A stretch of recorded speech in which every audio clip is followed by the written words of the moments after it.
দেখুন, আমার যারা চ্যানেলের দর্শক রয়েছেন তারা জানেন যে আমি হাঁটু নিয়ে কাজ করি।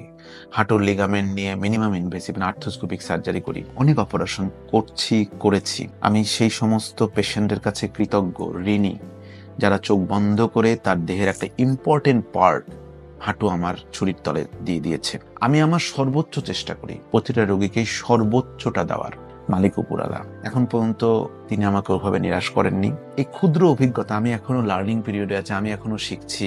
আসলে ডাক্তাররা সারা জীবনই শিখে। আমি এটুকু থেকে বলতে পারি যে যেগুলো অপারেশন করা দরকার তারা যদি প্রপার স্টেপ নেন, দ্রুত ভিত্তিতে অপারেশন করেন, এর রেজাল্ট খুব ভালো। আমার জাতীয় দলের অনেক প্লেয়ারের অপারেশন করার অভিজ্ঞতা হয়েছে। খুব গর্ব করেই বলি, একজন ন্যাশনাল কাবাডি প্লেয়ার, তারও আমি অপারেশন করেছি। এবারও সে ভালো জাতীয় দলে খেলছে।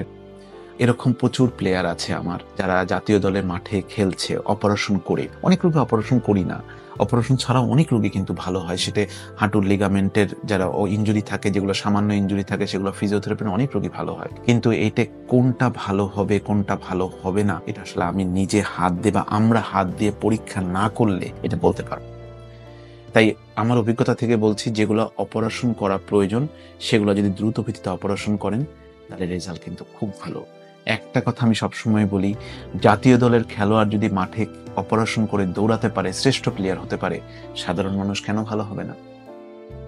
হাড় সমস্যার যে কোনো সমাধান জানতে ইউটিউবে ডাক্তার দিবাকর সরকার নামে আমার একটি চ্যানেল এবং ফেসবুকে আমার একটি পেজ রয়েছে। আমার চ্যানেলটি সাবস্ক্রাইব করুন এবং আমার পেজে লাইক দিন।